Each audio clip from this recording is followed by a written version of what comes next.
Hello there, brilliant people. We are very excited to have you all here tonight. Welcome to another recap episode of Mild Magic Icewind Dale. Now here, I'll give you a quick rundown of everything that happened in last week's game, so you're nice and ready to watch tomorrow's episode. So, the party, having successfully cleared the mine at Tourmaline in the game before, woke bright and early and got back on the road towards Lonelywood. They arrived still early in the day and proceeded to the home of Nincy Huddle, the speaker for Lonelywood.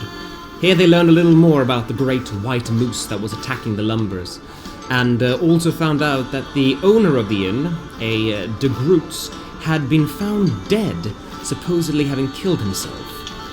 Nimsy's husband, Gilbert, seemed to think there was more to it than that, and Oster promised to come back and ask him about that later.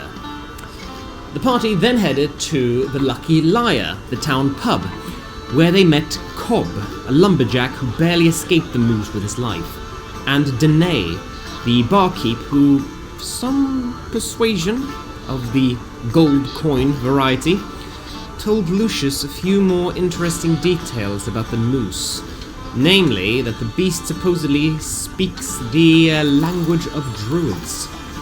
After Baroth made a quip that, maybe the moose was an angry forest spirit, Oster recalled a myth they heard about Lonelywood once, that there was an ancient elven curse over the forest, preventing people from going too deep into the trees. The party stopped at Oster's home, a tiny cabin mostly under snow, and discussed their plans. Now, their initial plan was simple. Pretend to be loggers, hope to get attacked. When that didn't work, they dissolved into wilder plans, like yelling in fake druidic and making whale noises. Unsurprisingly, this also did not work, and eventually they had to enact a more sensible plan and head into the woods following the moose's tracks. The party walked for many hours into true night before meeting a foe, the ghost of an elven archer, who took out Oster with one critical attack. The satyr was healed and downed and healed and again before their guiding bolt aided Tonach in a critical hit that finally destroyed the spirit. Exhausted and on low HP, the party made shelter under a low-spreading pine tree, piling up snow at the edges to make a sort of basic igloo. There they dug a tiny fire pit, made tea and soup, and went to sleep, but were woken on the third watch to the sound of a giant, crunching beast, footsteps, and wet, huffing breath as the moose passed right by their hiding place. Luckily, they went unseen and managed to get their full rest before following the fresh tracks in the morning.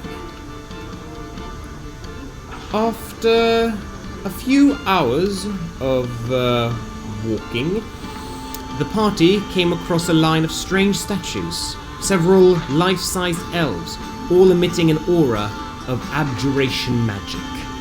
To test a theory, Lucius looked away from the tracks we followed for a moment, and immediately found himself walking in a random direction as the protective magic turned him away. The moose tracks wound through the statues to a barrow cut in the mountain. Here, a low man-made hill sheltered a moon dial and the entrance to the barrow, and a grave on this hill emitted strong undead vibes to Oster's Eyes of the Grave. The party decided to leave the grave alone for the time being and followed the moose tracks into the barrow itself. Upon entering, they found the first room filled with animals of all kinds, young foxes and rabbits, bear cubs and owls. Startled, these beasts fled, revealing the great white moose, ready to charge. A bloody combat ensued, wherein Lucius got a critical hit against the moose when it was vulnerable, and it immediately dropped them to 0 hit points with a vicious reattributing attack. Tonach quickly dispatched the beast, however, but not before the sound of footsteps in the snow outside came to the ears of the whole party. Baroth got Lucius back on his feet in time for them to all turn and see Ravison, the Frost Druid, enter the barrow and regard the party coldly. Baroth and Ravison traded words while the dwarf kept his weapon ready, while Oster was ready to make peace and not fight someone he saw as an enemy beyond their capabilities. Until Ravison made it clear that she would be killing them all. The only question was whether they'd choose a painless death or a difficult one.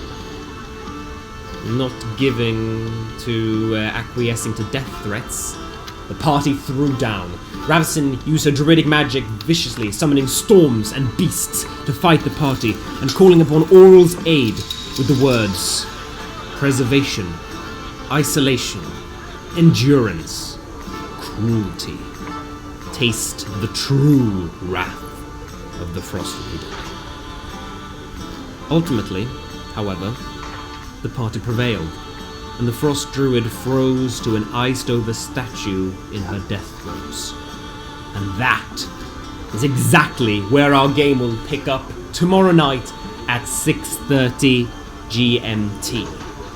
Thank you so much to Izzy for writing this little recap. And if you want to see us live in person, join us tomorrow, as stated, 6:30 GMT. We'll see you all then for another game of Rime of the Frostmaiden. Bye-bye, everyone.